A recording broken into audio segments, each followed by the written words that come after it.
Hola. Hoy nos sumergimos en un tema que, bueno, toca la fibra de nuestra vida diaria, la autorregulación emocional. Un tema fundamental, sí, señor. Vamos a explorar qué significa realmente esto de manejar nuestras emociones de forma eficaz.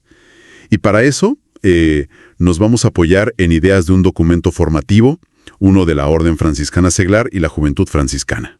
Muy interesante esa fuente, enfocada en habilidades socioemocionales. Exacto. La misión de hoy es, digamos, desentrañar esta capacidad, Ajá. entender qué es, por qué es tan crucial, cómo una figura como San Francisco de Asís pudo ser un ejemplo de ella, y qué impacto positivo y negativo tiene en nuestra vida, en lo personal, familiar, comunitario, profesional, todo. Claro. Buscaremos las claves, las estrategias prácticas que ofrecen estas fuentes. Así que, empecemos por lo básico, ¿no? ¿Qué entendemos exactamente por autorregulación emocional? ¿Por qué tanta importancia? Bueno, fundamentalmente es la habilidad para darnos cuenta, para caer en cuenta de cómo y cuándo nuestras emociones están influyendo en lo que decidimos, en cómo actuamos. ¿Ok? Y sobre todo, aprender a gestionarlas de una manera saludable. Y ojo, algo clave aquí es que no hablamos de reprimir, ni de ignorar lo que sentimos, Bien eso. sino de encauzar esa energía emocional que no nos desborde, que no nos lleve a actuar de formas de las que después, bueno, nos arrepentimos. Claro. Se trata de ser, digamos, el director de nuestra propia orquesta emocional, no un simple espectador que se deja arrastrar. Entiendo. O sea, no es apagar las emociones, Para nada. sino aprender a modularlas. Suena lógico, pero... en la práctica, ¡qué desafío! Es un desafío, sí. ¿Y cuáles serían los objetivos concretos al trabajar esta habilidad? Digo, según lo que leemos en el material. Mira, el documento los perfila bastante bien.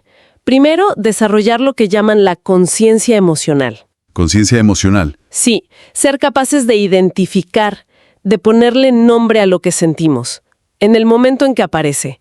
Porque si no sabemos qué sentimos, difícil hacer algo, ¿no? Lógico. Segundo, la gestión adaptativa. O sea, aprender a regular la intensidad, la duración de las emociones. Especialmente las más fuertes, ¿viste? El enojo, la tristeza, la ansiedad. Para evitar esas respuestas impulsivas y poder elegir reacciones más constructivas. Ok, gestión adaptativa. Tercero, y esto va muy de la mano, cultivar la capacidad de responder en lugar de reaccionar. Esa me parece clave. Es que lo es, implica meter una pausa, aunque sea chiquitita, entre el estímulo y nuestra respuesta. Que entre la reflexión, ¿entendés? Sí. Salir del automático. Exacto. Y finalmente, el objetivo, digamos a largo plazo, es promover la estabilidad emocional. Buscar un mayor equilibrio interno que, bueno, al final contribuye al bienestar general. Muy claro. Esa distinción entre responder y reaccionar. Creo que ahí está gran parte del asunto. Es pasar del piloto automático a tomar el control consciente. Tal cual. Y justamente para ilustrar esto, el material usa un ejemplo histórico potente. San Francisco de Asís. ¿Cómo se ve reflejada esta capacidad en su vida, según estas fuentes? Exacto. Su figura es, bueno, la presentan como un caso notable de transformación personal. Y ahí la autorregulación jugó un papel central. Ajá. Antes de su conversión, bueno, se describe una vida más enfocada en placeres, en reconocimiento social, lo típico de su clase, digamos. Claro. El cambio implicó un trabajo consciente para manejar impulsos, el deseo de riqueza, de estatus, todo eso. Eligió deliberadamente otro camino, el de la humildad, el servicio, y se apoyó mucho en la reflexión, en la oración, para sostener esa elección frente a, bueno, las viejas costumbres o las presiones de afuera. O sea, no fue algo mágico, fue un trabajo interno. Totalmente. Y hay episodios concretos que lo ilustran bien. Por ejemplo, el conflicto con su padre. Tremendo. Sí, por su cambio de vida. Claro. Terminó renunciando a su herencia. Una situación súper tensa, ¿no? Y en lugar de responder con ira, con resentimiento, que hubiera sido quizás lo más fácil. Lo esperable, quizá. Claro, optó por el perdón, por un camino de paz, aunque le costara el vínculo con su padre, la seguridad material, todo. Qué fuerte. También se resalta su actitud serena frente a la enfermedad, al dolor físico al final de su vida, aceptando el sufrimiento sin desesperación. Y frente a críticas o rechazos que los hubo, su tendencia era responder con empatía, con compasión, controlando esa respuesta natural de defenderse o contraatacar. Devolver el golpe, digamos. Exacto. Esa capacidad para responder desde el amor y no desde el ego herido fue clave. Clave para inspirar y mantener unida a su fraternidad, que crecía y crecía. Es impactante ver cómo esa gestión interna, esa autorregulación, le permitió no solo cambiar su propia vida, sino construir algo nuevo, algo coherente con sus valores más profundos. Totalmente. Sugiere que regular las emociones no es solo para sentirse mejor uno mismo, ¿no? Libera energía para actuar en el mundo de una forma más auténtica. Más constructiva. Exactamente. Libera recursos. Y hablando de impacto, el documento detalla los beneficios. Más allá del crecimiento personal, cómo se traduce esta habilidad en mejoras concretas. En los distintos ámbitos de la vida, según estas fuentes. Bueno, el impacto parece ser realmente amplio, ¿eh? A nivel personal se asocia directamente con un mayor bienestar. O sea, menos estrés, menos ansiedad, más capacidad para disfrutar el presente. Algo que todos buscamos, creo. Sin duda. También facilita tomar decisiones más sopesadas, al no estar, digamos, secuestrados por la emoción del momento. Claro, pensar con más claridad. Y fortalece la resiliencia. Esa capacidad para levantarnos después de un golpe, para recuperarnos de las adversidades. Todo esto, al final, redunda en una mayor autoestima, más confianza en uno mismo. Tiene sentido. ¿Y en las relaciones? ¿Familia? ¿Pareja? Ahí también es clave. Si miramos a la familia o las relaciones cercanas, la autorregulación facilita una comunicación más calmada, más respetuosa. Fundamental para resolver conflictos. Exacto. Resolverlos de manera pacífica, constructiva, ayuda a crear un ambiente de mayor seguridad emocional, de afecto. En contextos comunitarios o de equipo, como la fraternidad franciscana que inspira el texto, pero pénsalo en cualquier equipo, esta habilidad es fundamental para la cohesión. Sí, para que el grupo funcione. Claro, permite un trabajo conjunto más fluido, un liderazgo más sereno, especialmente en momentos de crisis, ¿viste? Y un clima general de apoyo mutuo. Ok. E incluso mencionan beneficios en áreas como los estudios. En los estudios. ¿Cómo? Mayor concentración, mejor manejo de la frustración ante un examen difícil, por ejemplo. O del estrés académico en general. Mira vos. Y en el trabajo igual. Más productividad, mejor gestión de conflictos con compañeros o jefes, mejor liderazgo. Entonces parece que más que una habilidad aislada, es como una competencia fundamental. Totalmente. Que nutre la salud de nuestras relaciones y nuestra efectividad en casi cualquier cosa que hagamos. Casi como un requisito para una vida plena y relaciones sanas. Podría decirse así, sí. Pero, como todo, esto tiene su reverso. La otra cara de la moneda. Si esta habilidad no se desarrolla, ¿qué tipo de dificultades surgen? El material también aborda esta perspectiva. Sí, y las consecuencias son, en efecto, el espejo negativo de los beneficios. Es bastante claro el contraste. A ver. Cuando falta autorregulación a nivel personal, es común experimentar emociones desbordadas. Estallidos de ira, ¿viste? Ansiedad persistente, dificultad para manejar la frustración. Sí. Complicado. Esto suele llevar a decisiones impulsivas, decisiones de las que luego uno se arrepiente, claro. Y a menudo esto va minando la autoestima. Te sentís mal con vos mismo. Exacto. En el ámbito familiar y relacional, la falta de esta habilidad es una fuente constante de conflictos. Conflictos que escalan fácilmente. Problemas de comunicación. Sí. Discusiones que no llevan a ningún lado. Tal cual. Y un ambiente general de tensión, de desconfianza. En grupos o comunidades, bueno, dificulta la cohesión. Genera divisiones, tensiones. Claro. Puede llevar a liderazgos erráticos o autoritarios, basados en reacciones emocionales del momento. Peligroso eso. Y por supuesto, esto también se refleja en el rendimiento académico o laboral. La dificultad para manejar el estrés, la frustración, las críticas. Impacta negativamente en la concentración, la productividad, la colaboración con otros. Entiendo. Básicamente, la falta de autorregulación tiende a generar como ciclos de negatividad y conflicto que se retroalimentan. Es difícil salir de ahí. Queda clarísimo el contraste. Desarrollar estabilidad, entonces, no parece ser un lujo, ¿no? Sino una necesidad para navegar la complejidad de la vida y las relaciones. Yo diría que sí, una necesidad. La gran pregunta es, ¿cómo? ¿Cómo se hace? ¿Qué propone el documento en términos de estrategias prácticas para cultivar la autorregulación? Bueno, el enfoque es muy práctico, la verdad, y se centra en esos objetivos que mencionamos antes. A ver, recordemos.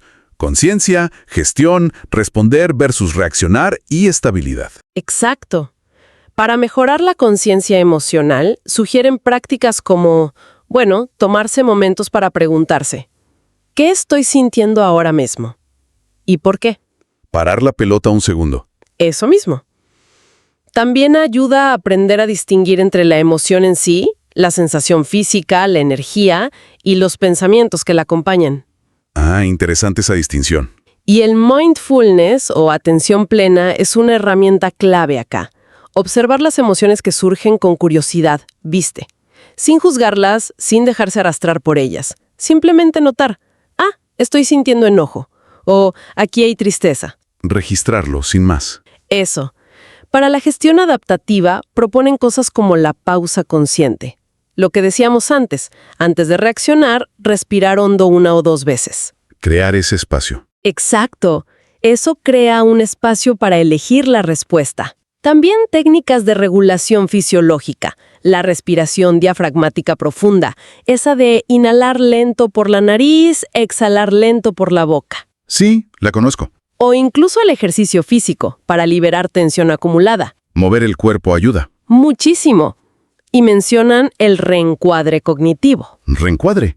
¿Cómo es eso? Es intentar ver la situación desde otra perspectiva. Por ejemplo, en lugar de pensar esto es un desastre, preguntarse ¿qué puedo aprender de esto? O ¿hay alguna otra forma de interpretar lo que pasó? Darle la vuelta, digamos. Cambiar el enfoque. Ok. Para fortalecer la capacidad de responder en lugar de reaccionar, es útil practicar la toma de perspectiva. Intentar entender el punto de vista del otro o imaginar cómo veríamos la situación si estuviéramos más calmados. ¿Ponerse en los zapatos del otro o en tus propios zapatos, pero más tranquilo? Algo así. La pausa consciente es fundamental aquí también, claro. Y después de una interacción difícil, reflexionar. ¿Fue útil mi respuesta? ¿Podría haber actuado de otra manera? Aprender de la experiencia. Siempre. Finalmente, para la estabilidad emocional a largo plazo recomiendan cuidar los básicos. Rutinas de sueño, ejercicio, alimentación saludable. Lo de siempre, pero que es clave. Lo fundamental. Y muy importante, el autocuidado emocional. Identificar qué actividades nos recargan, nos equilibran y hacerles espacio. Y cultivar relaciones de apoyo. Claro, no estamos solos en esto. Son estrategias que suenan accesibles, aunque requieren práctica constante, me imagino, no es de un día para otro. No, claro. Es un entrenamiento, paciencia y constancia. ¿Mencionan recursos específicos que puedan ayudar en este camino? ¿Libros, apps, técnicas? Sí. Mencionan algunos recursos generales que pueden ser útiles. Hablan de leer sobre inteligencia emocional. Bueno, citan autores como Daniel Goleman, un clásico. Sí, claro. Sugieren el uso de aplicaciones de mindfulness tipo Headspace o Calm, que tienen meditaciones guiadas y son muy prácticas. Mencionan técnicas específicas de respiración, como la llamada 4-7-8, inhalar 4 segundos, sostener 7, exhalar 8, o de relajación muscular progresiva. Ok, técnicas concretas. Otra herramienta útil es llevar un diario emocional, donde uno anota qué sintió, en qué situación, cómo reaccionó, para después reflexionar sobre eso. Ayuda a ver patrones. Verlo por escrito ayuda a tomar distancia. Totalmente. Y algo muy importante que resaltan es la autocompasión. ¿Autocompasión? Sí, ser amables con nosotros mismos en este proceso. Aprender a regular las emociones es un camino largo, ¿viste? Con avances y retrocesos. Castigarnos por no ser perfectos es contraproducente, nos traba más. Qué bueno eso. Me quedo con esa idea de la autocompasión. Es fundamental, ¿no? No se trata de ser un robot sin emociones, Para nada. sino de aprender a navegar las olas con más habilidad y sobre todo con amabilidad hacia uno mismo. Exactamente eso. Y además del trabajo individual, ¿cómo se aborda esto en un contexto grupal? Como una comunidad, un equipo.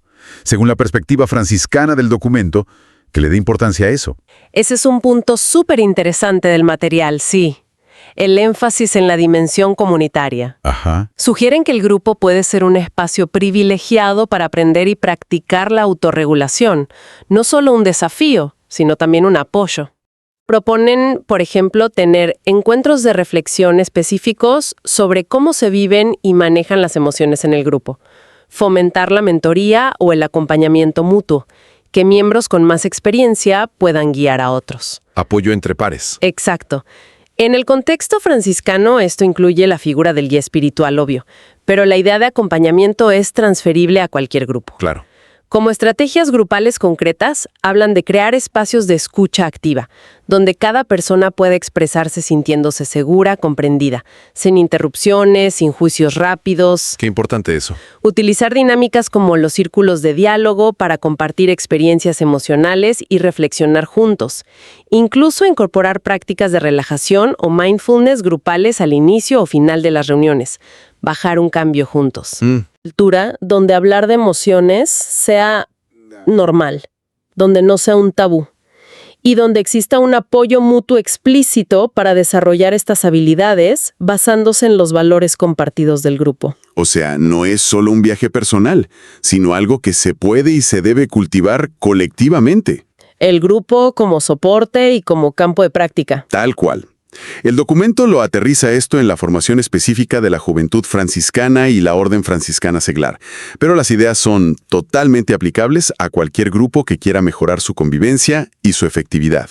¿Qué tipo de cosas proponen para la formación, por ejemplo? Bueno, cosas como incluir talleres sobre inteligencia emocional en los programas formativos, integrar momentos para compartir cómo se sienten los miembros en las reuniones habituales, no solo hablar de tareas, ¿viste? Claro, el cómo estamos. Exacto. Usar dinámicas que promuevan la escucha y la empatía, fomentar el acompañamiento entre pares, como decíamos, y reflexionar juntos sobre las experiencias emocionales vividas en actividades compartidas, especialmente las de servicio, que suelen ser emocionalmente intensas y movilizantes. Entiendo. Aprovechar la vida misma del grupo para aprender. Eso mismo. Parece que el fin último, tanto individual como grupalmente, es alcanzar un mayor equilibrio, un mayor bienestar, pero también una forma de relacionarse y actuar que sea más coherente con los propios valores, sean estos religiosos, éticos o los valores del equipo. Una convivencia más armoniosa y una acción más consciente. Sí, creo que esa es la meta. Una vida más integrada. Bien, bueno, hemos recorrido un camino interesante, explorando la autorregulación emocional a través de la lente de estas fuentes franciscanas. Sí, muy rico. Vimos qué es, por qué es fundamental, cómo se puede manifestar en una vida como la de San Francisco, un ejemplo potente. Muy potente. Los beneficios de cultivarla, que son muchísimos, y las dificultades de su ausencia. Y también un conjunto de estrategias prácticas, individuales y grupales. Si tuviéramos que resumir la idea central de todo esto, ¿cuál sería? Buena pregunta. Yo diría que la idea central es la profunda conexión que existe entre nuestro mundo interior emocional y nuestra vida exterior, la vida relacional, la vida activa. La forma en que gestionamos nuestras emociones internamente tiene un impacto directo, tangible en la calidad de nuestras relaciones, en nuestra capacidad para tomar decisiones sabias y en nuestra habilidad para actuar de acuerdo con nuestros valores más profundos. Lo de adentro se refleja afuera. Exactamente. Cultivar la calma interior, la conciencia, la respuesta reflexiva, no es solo un ejercicio de automejora para sentirnos bien y ya está. Es una vía para construir relaciones más sanas, comunidades más fuertes y, bueno, quizás un mundo un poquito más pacífico. Ojalá. Es una práctica integral para vivir con mayor intención, con mayor autenticidad. Me quedo con esa idea de la conexión entre lo interno y lo externo, y con la autenticidad. Y bueno, para cerrar, como siempre, una pequeña reflexión para quien nos escucha, algo que surge de esta conversación. Dale. Considerando esa conexión entre cómo nos sentimos y cómo actuamos que exploramos hoy, qué mínima pausa, ¿Qué pequeño gesto de reflexión podríamos introducir en nuestra rutina diaria, quizás hoy mismo, para empezar a practicar esto de responder en lugar del reaccionar automático? Ante algún pequeño desafío cotidiano, ¿no? Algo chiquito para empezar. Claro. Tal vez sea solo tomar 3 respiraciones profundas antes de mandar ese correo electrónico que nos alteró, o caminar 1 minuto en silencio antes de entrar a esa conversación difícil. Un pequeño paso consciente para empezar a construir esa capacidad de respuesta que, como vimos hoy, puede marcar una diferencia enorme. Un pequeño paso que abre un gran camino.